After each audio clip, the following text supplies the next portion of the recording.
তো আজ হচ্ছে শিব পূজা আর আমাদের বাড়ি থেকে কয়েক কিলোমিটার দূরেই আছে একটা সুন্দর শিবের মন্দির। তাই তো সকাল সকাল ঘুম থেকে উঠে আমরা চলে আসলাম নদীর মধ্যে চান করতে। এরপর নদীতে এসে আমরা একটা ভোলে বাবা বানাচ্ছিলাম, সেখানে পূজা করতে হবে তাই। এরপর সেটা বানা হয়ে গেলে আমরা চলে আসলাম চান করতে।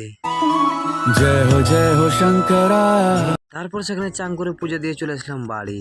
তারপর বাড়ি এসে আমরা সবাই মিলে রেডি সেডি হয়ে বেরিয়ে পড়লাম, এখন যাবো শিবডাঙ্গি পুজো দিতে। তাই আমরা যাচ্ছিলাম, আমি, অলোক, দীপঙ্কর, তন্ময় আর বসন্ত। এখন সবাই মিলে আমরা রেডি সেডি হয়ে বেরিয়ে পড়েছি যার জন্য। দেখো আজকে গাড়ি ঘোড়াটা কিন্তু বেশিই চলছে শিবডাঙ্গি পুজো তাই।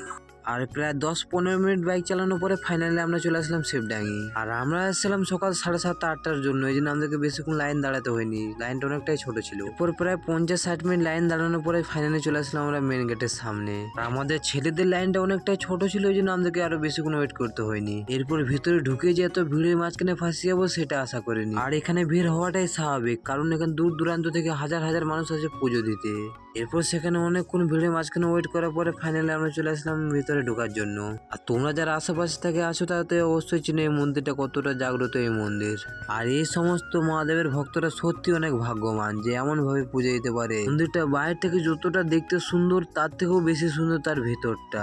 এরপরে প্রায় 1 থেকে 1.5 ঘন্টা লাইন দাঁড়ানোর পরে ফাইনালি আমরা ঢুকে পড়লাম ভিতরে পুজো দেওয়ার জন্য।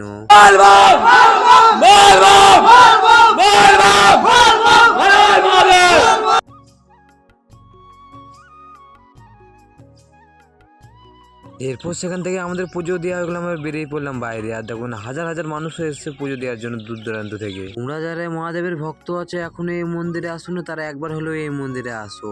আজকের ব্লগে এইটুকুই, দেখাচ্ছি নেক্সট ব্লগে, বাই।